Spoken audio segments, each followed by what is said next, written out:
النقطة قد تكون مرضية بالنسبة للمدرب واللاعبين ولبعض الجمهور، انه يقول لك اكسب نقطة امام قطر افضل من اني اخسر وبعد ذلك تتعقد الامور للتأهل لكأس العالم، تكون صعبة حقيقة حتى لو فزت على الامارات 10-0. نتفق معاهم في هذه النقطة، ولكن نفس الشيء لا ننساه انه نحن خسرنا نقطتين على الفاضي. بالغنا حقيقة، اعطينا قطر اكبر من حجمهم. قطر لم تظهر بهذاك الشكل. صحيح ان المنتخب القطري هو اللي مستحوذ، هو اللي منتشر، وهو اللي يتحكم في الرتم، وهو اللي ضاغط في 90 دقيقة، ولكن كان استحواذ سلبي، استحواذ بدون خطورة في المقدمة. نعم وصلوا في بعض من اللقطات، ولكن انهائهم كان سيء. فما كان يحتاج لمنتخب عمان انه يدافع بهكذا شكل. فاذا باغي توصل لكاس العالم عليك ان تظهر رغبتك وان تقدم كل ما لديك هجوميا قبل دفاعيا، ودفاعيا قبل هجوميا. عليك ان تقدم كل ما لديك، عليك ان تبادر، عليك ان تسجل وتظهر امكانياتك الهجوميه. نحن في 90 دقيقه امام المنتخب القطري خسرناها بسبب ان ما عندنا كان حلول هجوميه. فاتمنى امام المنتخب الاماراتي لما ندافع، طبعا احنا بندافع 90 دقيقة، ولكن لابد انه نتعلم من اخطاء المباراة الاولى وان نظهر بعض الحلول اللي راح اتكلم عنهن. بس قبل ما ادخل في تفاصيل المواجهة، في البداية راح نشكر هذا اللاعب رجل المواجهة ثاني الرشيدي اللي قدم مستوى جدا ممتاز حقيقة، واظهر امكانياته وجودته حقيقة. اللاعب كان جدا ممتاز حقيقة في التدخلات والتغطيات، يعني تدخلاته كانت ذكية، ما كان يعمل او يرتكب اخطاء عشوائية. تمريراته كانت جدا ممتازة.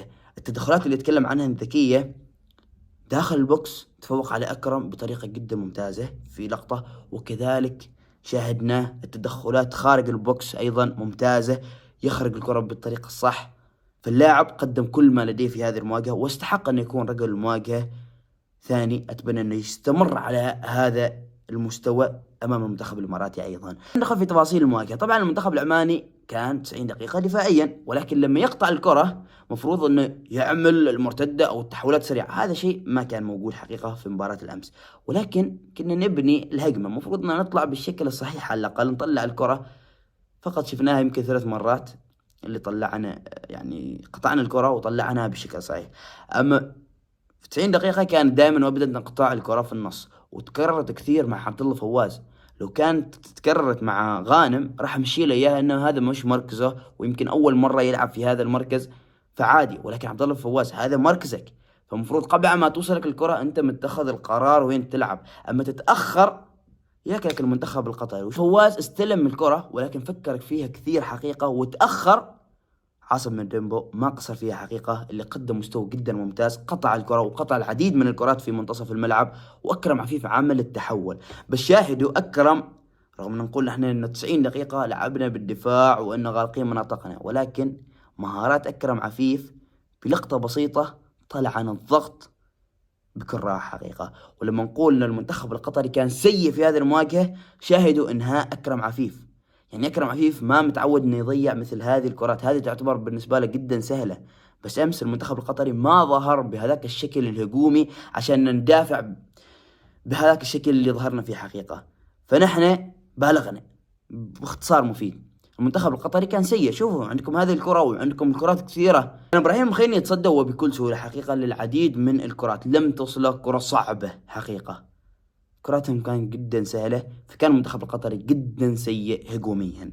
الحلول اللي المفروض تظهر في مباراة الأمس هجوميا، أول حاجة تحولات سريعة. عندنا لاعبين سريعين في المقدمة، ولاعبين المنتخب القطري في خط الدفاع كلهم كبار في السن وما بهذيك السرعات، ولكن للأسف لم نستغل هذه النقطة. لم نرى التحولات السريعة اللي المفروض أنها تظهر في مباراة الأمس. دافع بس يكون عندك لاعبين في المقدمة يعرفوا كيف يستغلوا الفرص. الثانية واللي هي الكرات الثابتة. صحيح ان ما تحصلنا امس على فاولات، ولكن كانت عندنا كم فرصة من الركنيات ولم نستغلها بالطريقة الصح. اتمنى ان المدرب يشتغل على الركنيات في مباراة الامارات حقيقة.